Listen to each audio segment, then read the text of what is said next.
No se dice ni tequilagüer, ni tequisquiapan, ni tequila, ni nada por el estilo. Es tequila. Esta bebida que es conocida en todo el mundo y que además es la primera de su tipo en obtener denominación de origen en México. Mi nombre es Eduardo Cuenca y hoy hablaré un poco acerca de la historia de la bebida más emblemática de México, el tequila. Así que saca los caballitos y quédate conmigo porque esto se va a poner más que interesante.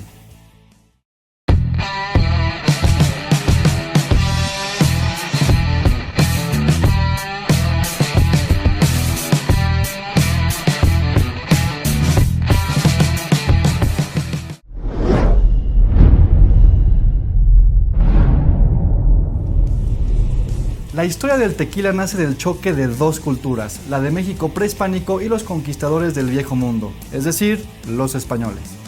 Pero antes que nada, primero comenzaremos con el mito asociado al descubrimiento del mezcal, porque sí, el tequila es un tipo de mezcal, pero no se confundan, no todos los mezcales pueden ser tequila. La leyenda del mezcal más o menos va así. Se cuenta que varios siglos atrás los indígenas debieron refugiarse en una cueva a consecuencia de una tormenta que caía sobre un campo de agaves. Algunos rayos cayeron en el corazón de estas plantas quemándolas, lo que provocó que por el cocimiento de los almidones se convirtieran en una forma de miel. Cuando la tormenta cesó, el viento llevó hacia los habitantes de ese lugar un aroma muy agradable. Uno de ellos tomó un pedazo del agave quemado y al probarlo lo sintió dulce ofreciéndolo a los demás, descubriendo así la utilidad de la planta. La bebida provocó en él un cambio de personalidad, de ahí que el líquido se considerara regalo de los dioses. Los indígenas que se encontraron con este fenómeno y habiendo probado lo entendieron como un regalo de Mayahuel. Vamos, se armó la fiesta. ¿Pero qué pudo haber pasado realmente? En realidad el tequila tal como lo conocemos hoy se debe al proceso de destilación que introdujeron los españoles a su llegada. Estos decidieron destilar la bebida original para purificarla y obtener un producto más fuerte, dando paso al llamado vino de mezcal o aguardiente.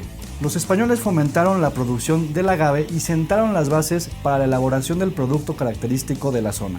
A mediados del siglo XVI, la abundancia de agaves azules en las comarcas tenían un enorme valor para su vida cotidiana, pues las hojas de la planta eran aprovechadas para construir techumbres, fabricar agujas, punzones, alfileres, clavos, hacer buenas cuerdas, elaborar papel, recipientes, además de utilizarse las pencas secas como combustible, y sus cenizas se usaban como jabón, lejía o detergente y su savia para la curación de heridas. Vamos, una maravilla la planta. Y luego algún español desesperado que seguramente le encantaba pegarle al frasco empezó a fabricar mezcal. Un aplauso para este español que se merece un corte de oreja y rabo por esta aportación. En todo el terreno que cubrió el corregimiento de Tequila durante la época colonial se da muy bien el agave azul y en muchas partes se yerguen grandes y pequeñas fábricas de este preciado licor, conocido antes como vino mezcal de tequila. Hago mención del agave azul ya que este se ocupa específicamente para fabricar el tequila, pero existen diferentes tipos de agave con los cuales se fabrican mezcales. En 1758, el corregidor de la Nueva Galicia dio la primera concesión para fabricar el destilado a José Antonio Cuervo, la fábrica de tequila y vino mezcal La Perseverancia.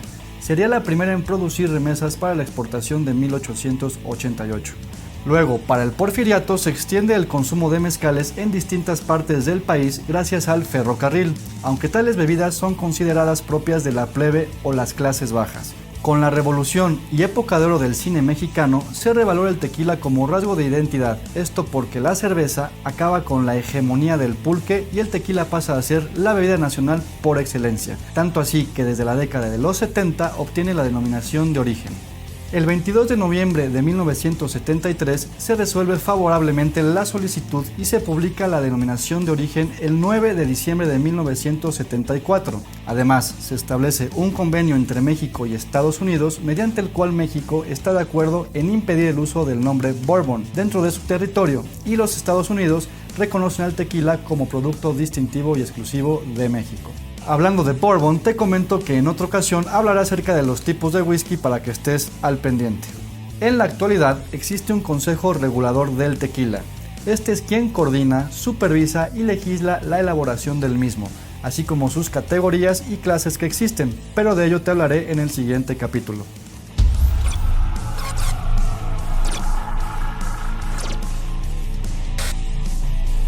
Muchas gracias a nuestros amigos y patrocinadores de Tequila Don Nacho por forrarnos de botellas. Y muchas gracias por hacer a tantos mexicanos felices.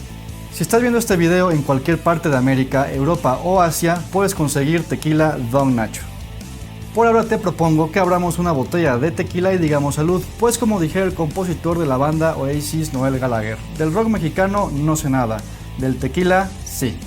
Así que pongan el mariachi y denle mano arriba y por favor déjenme sus comentarios, así como sugerencia de canciones para disfrutar de un buen tequila. Hasta pronto.